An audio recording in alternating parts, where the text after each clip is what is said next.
What is going on, guys? Back with another video. Today we're going to be talking about a layer one, which is very small in market cap, has a massive community, but it is struggling in regards of price action. Today we are talking about Supra. Now it's fair to say that the price is struggling on this, currently $57 million in market cap, and you can look at the price action over the past few months. It has not been the best, and again, when you zoom out, dropping from around 300 million down to 57 million, the question is this still something which can have a revival? Is it a project, a layer one, which can ultimately have long-term growth? Because there is a lot of developments going with this project. The backers are big, and also the use case is also very big as well, guys. Now, when it comes to layer ones, most of these big players, the likes of BNB, Solana, Sui, AVAX, they've already had their massive runs. And what's going to happen is once we see Ethereum really start to wake up, it is starting to perform, but we're going to see people looking for the next big layer ones, and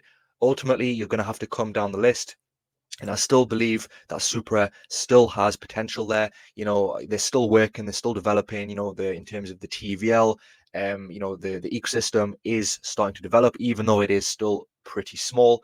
But ultimately, guys, they are working on a lot of good things in terms of even with the Supra EVM, and also in terms of the various different products, guys. You've seen just how many different products they have, with the containers, with the oracles, the wallet, and ultimately, they are a very high tech, project, which does have a big use case, right? So when you come over and you have a look, of course, one of the main things with a layer one is the speed. The speed is there. And again, this is split into various different nodes to basically, make the speed a lot more fast, to make it more secure.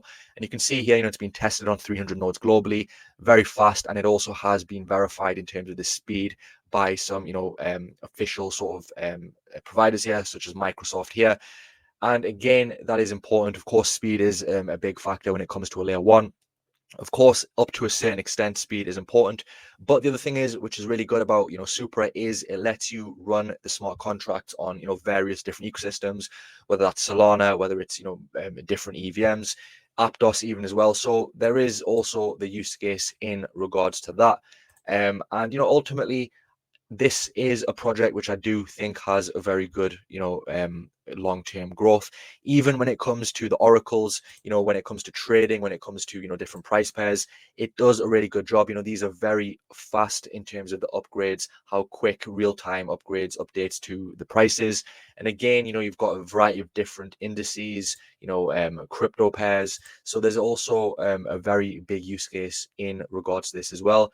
And again, you can see some of the providers they have here as well, the likes of, big projects, AVAX, Aptos, so all integrated with, different chains as well, which is good to see. Beam, Base, you've got BNB, you've got Kronos. So again, a good variety of different integrations on this as well.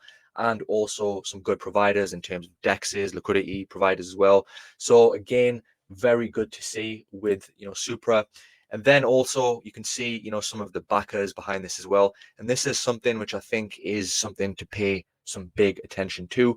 The likes of Coinbase, Animoca Brands, Galaxy, Hashkey Capital. So some really big backers and VCs. Of course, we all know VCs are needed. We've seen the likes of Solana, the likes of Sui, Sai really, have huge potential because of, the VCs behind them.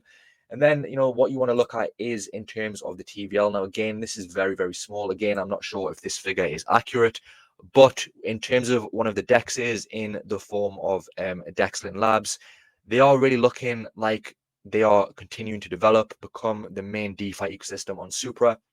And what's interesting with this as well, you can see, some of the liquidity pools, the likes of, the Supra USDC liquidity pool with a decent amount of TVL on this as well. And again, this is only going to grow in the future. Ultimately, you are still, very early to Supra, right? The ecosystem is still new, it's still growing, and you want to look at those opportunities. The risk might be high at this stage, but ultimately the reward is also going to be high as well. And then, you've got the likes of how they plan to grow the ecosystem in terms of, launch pads. So, it'll be good to see, more projects. I think this is an RWA based project, which will be launching on Supra. And also they do have some sort of emphasis on memes as well, which again is good for bringing in retail. And then when it comes to, Supra EVM, you've got the testnet, which is live. And again, this is just going to improve the overall performance of the chain. And again, very good use case for this as well. You can see here, lightning speeds, very low cost, EVM compatible across various different chains. And again, the other good thing about Supra is how it looks to unite different ecosystems, different chains, which is also a very positive factor for the chain.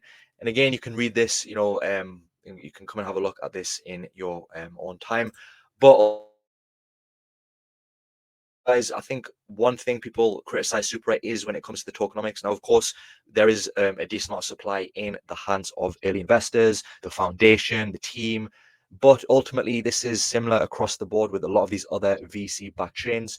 And then also when it comes to the vesting schedule, and again, one thing would be good to see a little bit more in depth, a little bit more clarity in regards to the vesting schedule. You can see here currently, according to CoinGecko, approximately this is around 14 billion is in supply.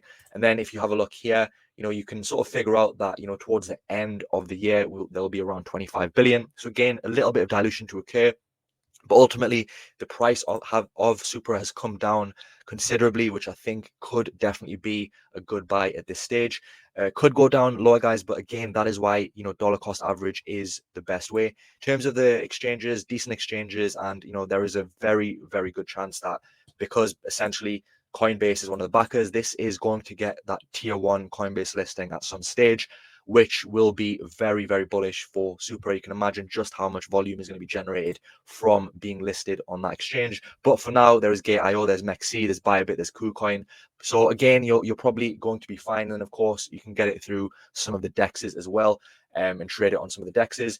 And then the other thing with this as well, it's good to see the ecosystem, this is going to continue to develop. And again, they've got different narratives, payment, gaming, NFT, DEXs with Dexlin, and also other ones such as RWA, SocialFi, memes, meme launch pads. So again, it's good to see the variety of different projects looking to develop on the Supra ecosystem.